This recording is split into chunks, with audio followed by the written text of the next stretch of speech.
कल शाम को लगभग 8 बजे के करीब हमारा जाट कॉलेज के जिम्नेजियम हॉल में एक इंसिडेंट हुआ है जिसमें 5 व्यक्तियों की अभी तक मृत्यु हो चुकी है और 2 व्यक्ति जिनके ट्रीटमेंट चल रहा है पीजीआई रोहतक में और एक व्यक्ति रेफ़र हो चुका है मेडिसिटी गुड़गांव में। अभी तक की जो हमारी प्राइमा फेसी जानकारी एकत्रित हुई है वो ये हुई है कि ये जो 5 व्यक्ति थे ये सभी स्पोर्ट्स पर्सन थे, कुछ कोचिंग का काम करते थे, कुछ स्पोर्ट्स बेसिस पे रेलवेज़ और अन्य विभागों में सर्विस करते थे।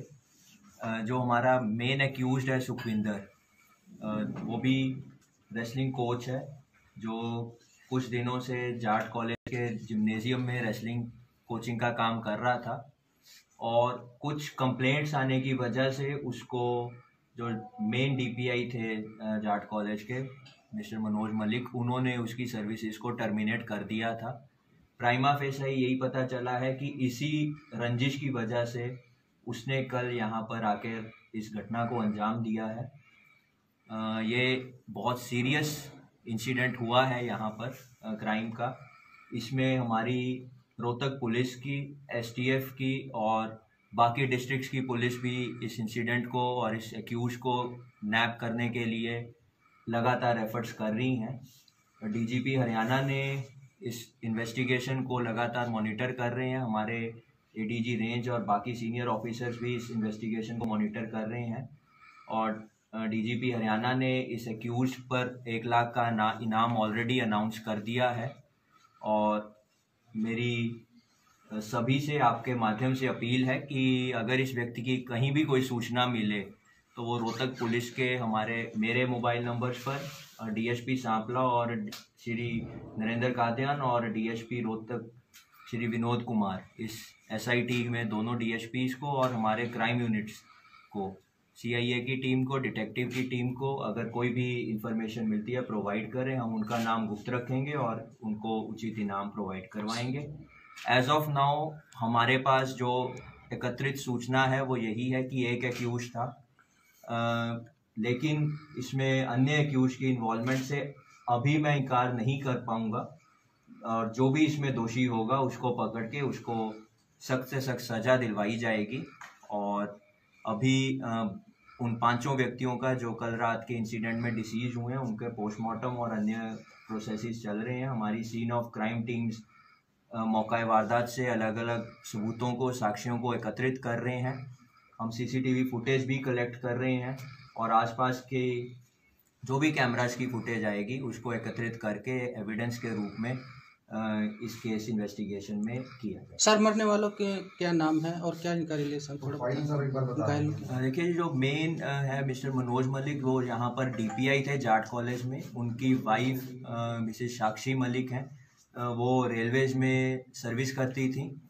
उनका बेटा है वो अभी माइनर है, वो अभी इंजर्ड है और उसका पीजीआई में अंडर ट्रीटमेंट है। वो 4 साल का छोटा बच्चा है। उसके अलावा सतीश कोच हैं जिनको जो यहाँ पर कोचिंग का काम करते थे। उसके अलावा हमारे जो एक प्लेयर थी मथुरा की रहने वाली थी और वो यहाँ पर प्रैक्टिस करती थी। उनकी डिटेल्स हम एकत्रित कर रहे हैं कि वो जाट कॉलेज की स्टूडेंट थी या फिर यहाँ पर सिर्फ कोचिंग के लिए यहाँ पर आई हुई थी। तो ये अभी तक हमारी तफ्तीश में क्या निकल चुका है? इसमें जिस तरह से कल हमसे बात हुई है सुखविंदर की सुबह 7 बजे जी, तो सुखविंदर ने जिस तरह से कहा कि जो हिस्सेदारी को लेके उनका कुछ मनमुटाव था मनोज मलिक के साथ, क्योंकि ये था तो जाट कॉलेज का अखाड़ा, लेकिन इसमें प्राइवेट बच्चे भी प्रैक्टिस करते थे जिनसे फीस ली जाती थी। देखिए, अभी क्योंकि मनोज मलिक ऑलरेडी एक्सपायर हो गए हैं और सुखविंदर हमारी कस्टडी में आया नहीं है, तो इस समय मोटिव या कोई कारण पक्की तौर पे कह पाना इस समय मैं उस पोजीशन में नहीं हूँ। वो इन्वेस्टिगेशन जांच का विषय है और जैसी कोई चीज सामने आएगी वो आपको जरूर बताएगा। सर, कोई आई विटनेस मिला है पुलिस को? कितने राउंड आई विटनेस मिला है पुलिस को? देखिए, आई विटनेसेस अभी कोई सामने नहीं आया, लेकिन जैसे हमें फीडबैक है वो ये है कि वहां पर कई आई विटनेसेस होने चाहिए, लेकिन अभी तक कोई सामने नहीं आया। कितनी जगह गोलियां चली हैं? सर, हमें मौके से कुछ खाली कारतूस वगैरह बरामद हुए हैं। उन लोगों का पोस्टमार्टम चल रहा है जो 5 डिसीज्ड हैं। पोस्टमार्टम के बाद ही ये कहा जा पाएगा कि बुलेट इंजरीज उनके कितनी हुई हैं, और उससे पहले ये कह पाना कि कितनी गोलियां चली हैं वो मुनासिब नहीं है। क्या कोई सीसीटीवी फुटेज भी हाथ लगा है? अभी हमारी टीम्स इकट्ठी कर रही हैं। दे आर जैसे हम यहाँ पर बात कर रहे हैं, हमारी टीम्स अलग अलग पॉइंट्स की एकत्रित कर रही हैं। जो भी फुटेज आएगी वो जरूर। एफआईआर में कई और लोगों पर भी शक जताया है मृतक के भाई। देखिए, वो हम भी कह रहे हैं कि इस घटना में एक या एक से ज्यादा की इन्वॉल्वमेंट को अभी हम इनकार नहीं कर रहे। अभी जो प्राइम एक्यूज है वो सुखविंदर है, उसके अलावा जो भी एक्यूज होगा उसको भी नैब किया जाए। नेगोशिएशन चल रही थी इनकी शाम को, वहाँ मीटिंग जो चल रही थी, इकट्ठे बैठे थे। देखिए, क्योंकि जो लोग मीटिंग में थे 5 उनमें एक्सपायर हो चुके हैं, सुखविंदर फरार है और 2 व्यक्ति, एक छोटा बच्चा है और एक व्यक्ति अंडर ट्रीटमेंट है। तो मौके पर जो भी नेगोशिएशंस थी या उसने बाहर से आके हमला किया है वो इस समय बता पाना मेरे लिए उचित नहीं होगा।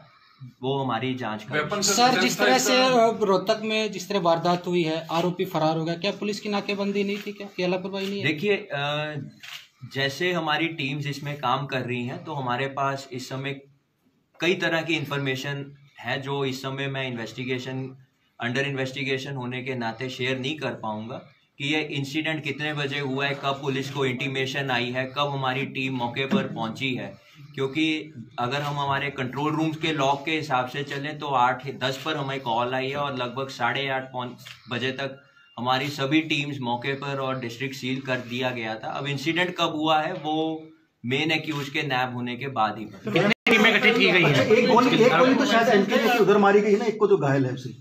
देखिए, वो घायल की अभी हमारी टीम स्टेटमेंट लेने के लिए गई हुई है, तो जैसे ही वो स्टेटमेंट देगा उसके बाद क्लियर होगा। बच्चे की कैसी हालत है? बच्चा अभी क्रिटिकल है, लेकिन हमारी पीजीआई प्रशासन से भी बात हुई है। जो भी बेस्ट पॉसिबल हेल्थ फैसिलिटीज उस बच्चे को दी जा सकती हैं वो उसको दी जा रही हैं, और मेरी ईश्वर से भी कामना है और अपनी पीजीआई की टीम पर भी हमें पूरा भरोसा है कि जो भी बेस्ट पॉसिबल बच्चे के लिए होगा वो किया जाए। जब तक मेन एक्यूज नैब नहीं हो जाता है तब तक मेरे लिए मोटिव सामने उचित भी नहीं होगा और मुनासिब भी।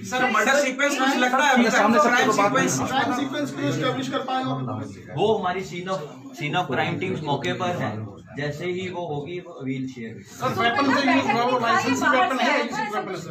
नहीं मैं इस मौके पर ये बात नहीं कह पाऊंगा कि वो बैठक में था या बाहर से आया था या उसको बुलाया गया था।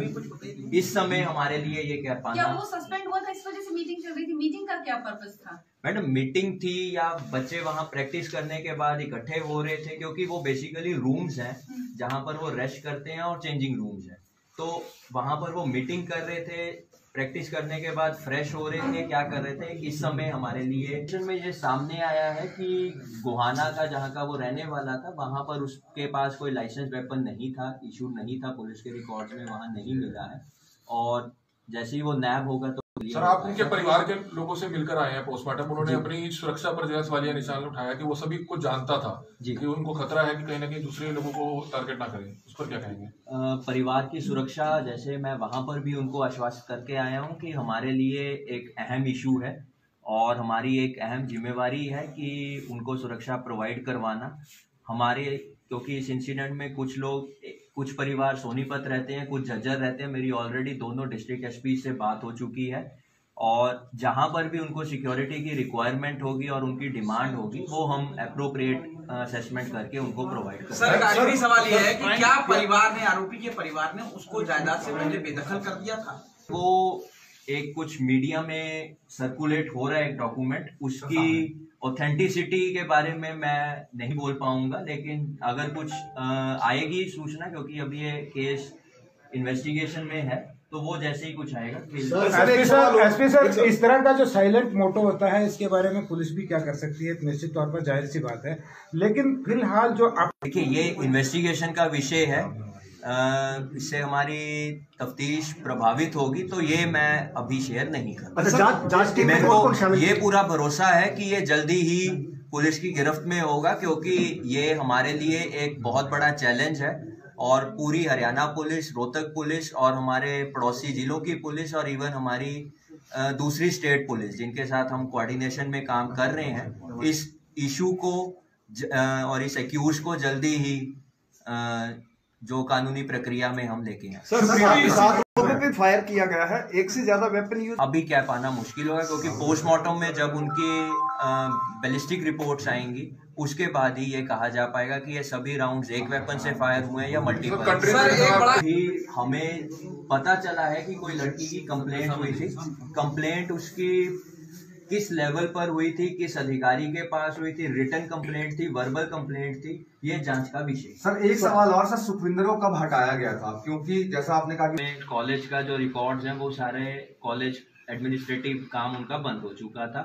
अभी हमारी टीम्स कॉलेज प्रशासन और मैनेजमेंट से बात कर रहे हैं कि क्या इसको कोई रिटर्न में अपॉइंटमेंट दी गई थी, कॉन्ट्रैक्ट था या क्या था, कॉन्ट्रैक्ट टर्मिनेट किया गया था, वो हम उनसे डॉक्यूमेंट्स इकट्ठे कर रहे हैं। इसको रिटर्न में कन्वे कर दिया गया था कि आप हटाए जा रहे हैं या वर्बली कम्युनिकेट किया गया था, वो हम सारी इन्फॉर्मेशन किस तरह की कंप्लेंट की गई थी, कॉन्ट्रैक्ट टर्मिनेट किस तरीके की कंप्लेंट थी, वो एज ऑफ नाउ हमें रिटर्न में हमारे पास कुछ नहीं है, तो मेरे लिए बोल पाना ठीक है सर, है। तो हमने भी बच्चे को कोई क्योंकि उसका बच्चे का हेल्थ जो है वो हमारे लिए नंबर 1 प्रायोरिटी है, और तो वो बच्चे को अभी हमारी किसी टीम ने या डॉक्टर्स ने वो नहीं किया, डॉक्टर्स उसको डील कर रहे हैं, लेकिन हमने उस राष्ट्र निर्माण की जानकारी के लिए ग्राउंड मीडिया चैनल को सब्सक्राइब करें और शेयर करें।